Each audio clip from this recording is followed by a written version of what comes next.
নমস্কার দর্শক বন্ধুরা, রিয়াস কিচেনে সবাইকে স্বাগত জানাই। আজকে নিয়ে চলে এসেছি ভেজ মোমো ও তার সঙ্গে স্পেশাল চাটনি। আপনারা পুরো রেসিপিটা ভালোভাবে দেখতে থাকুন। তাহলে শুরু করা যাক। প্রথমে আমি চাটনিটা তৈরি করে নেব। তো কড়াইয়ে আমি প্রথমে রিফাইন তেল নিয়েছি, এর মধ্যে কয়েকটা শুকনো লঙ্কা দিলাম। এরপর আমি দিয়ে দেবো এর মধ্যে কতগুলো রসুন কুচি। রসুন ভাজার হালকা গন্ধ উঠলে এর মধ্যে আমি দিয়ে দেবো কাঁচা লঙ্কা। দু রকমের লঙ্কা দিলে এর স্বাদ আরও ভালো হবে, তাই আমি 5টার মতন কাঁচা লঙ্কা দিয়ে দিলাম। এরপর এগুলোকে হালকা করে ভেজে নিতে হবে। এরপর আমি 3টে টমেটো পুড়িয়ে রেখেছিলাম, এখন সেগুলো এর মধ্যে দিয়ে দেবো। টমেটোগুলো দেবার পর এরপর আমি হালকা নাড়াচাড়া করে নেব। এরপর আমি দিয়ে দেবো 1 চামচ মতো চিনি। চিনি দেওয়া হয়ে গেছে, প্রয়োজন মতো লবণ দিয়ে দিলাম। এরপর আমি বড় চামচে 4 চামচ মতো টমেটো সস দিয়ে দেবো। অল্প একটু নাড়াচাড়া করার পর গ্যাসটা বন্ধ করে দেবো এবং ঠান্ডা হতে দেবো। এরপর আমি একটি মিক্সার জার নেব, এর মধ্যে সসের উপকরণগুলো ঢেলে দেবো। পুরোটা ঢেলে দিলাম।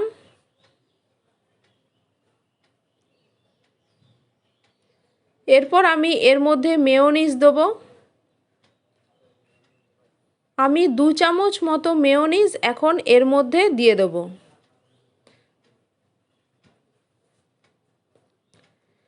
মেয়োনিজ দেওয়া হয়ে গেছে, এখন আমি একটা ভালো করে এর পেস্ট বানিয়ে নেব।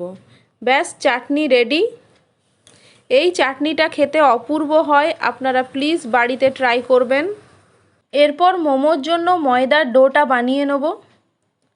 2 কাপ ময়দা নিয়েছি, 4 চামচ রিফাইন্ড অয়েল দিলাম। এরপর অল্প পরিমাণ লবণ দেবো, দিয়ে ভালো করে মেখে গোল বলের আকারে গড়ে নেব। অন্যদিকে পুরটা তৈরি করে নেব। যেহেতু ভেজ মোমো, তাই কড়াইয়ে রিফাইন্ড অয়েল গরম করে এর মধ্যে আমি প্রথমে দিয়ে দিলাম রসুন কুচি, তারপর দিলাম পেঁয়াজ কুচি, অর্থাৎ একে একে সবজিগুলো দিয়ে দিতে হবে। এরপর কাঁচা লঙ্কা দিলাম, ক্যাপসিকাম দিলাম, গাজর, সব শেষে দিয়ে দেবো বাঁধাকপি। তার আগে একটু নাড়াচাড়া করে নিলাম। এরপর আমি দিয়ে দেবো বাঁধাকপি কুচি।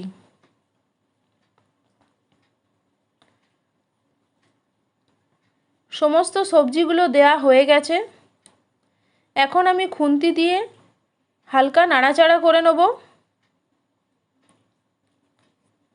এখানে আমি এখন নুন দেবো না, এখন 1 চামচ মতো সয়া সস দিলাম। নুনটা দিলে বাঁধাকপি থেকে জল বেরিয়ে আসবে, তাই নুনটা এখন দেব না। যখন মোমোগুলো বানাবো তখনই নুনটা দিয়ে বানাবো। অর্ধেক সেদ্ধ হয়ে এলে সবজিগুলো আমি গ্যাসটা বন্ধ করে ঠান্ডা হতে দেবো।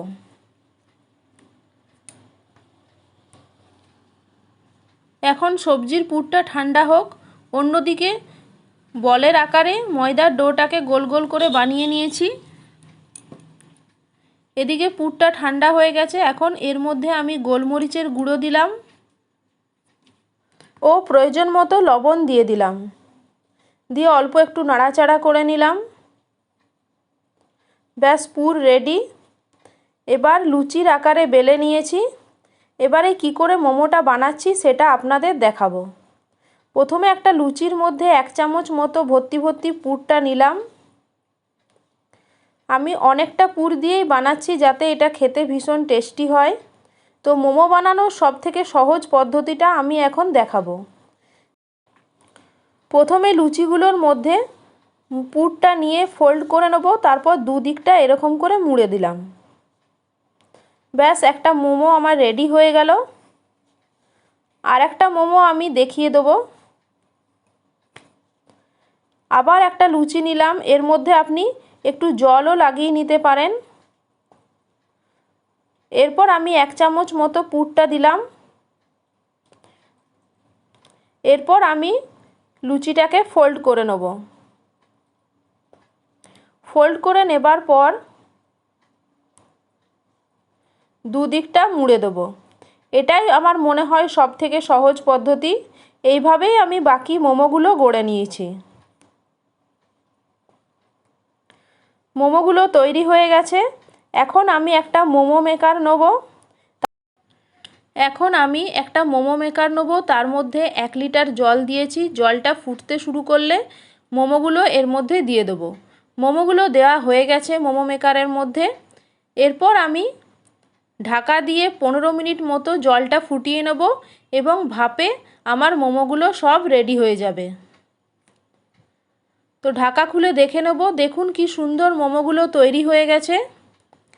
এইভাবে আপনারা অত্যন্ত সহজ পদ্ধতিতে বাড়িতে মোমো বানান এবং রেসিপিটি ভালো লাগলে একটা লাইক ও বন্ধুদের মধ্যে শেয়ার করে দেবেন এবং আমার চ্যানেলটিকে সাবস্ক্রাইব করতে ভুলবেন না। এখন যে চাটনিটা বানিয়েছিলাম সেটা এর মধ্যে দিয়ে দিলাম। এরপর আমি মোমোগুলোকে একে একে এর মধ্যে সাজিয়ে দেব। তো মোমো রেডি হয়ে গেল। আজকের মতো এখানেই শেষ করছি। আবার নতুন একটা রেসিপি নিয়ে আপনাদের সামনে চলে আসব। আপনারা সবাই ভালো থাকুন, সুস্থ থাকুন এই কামনাই করি।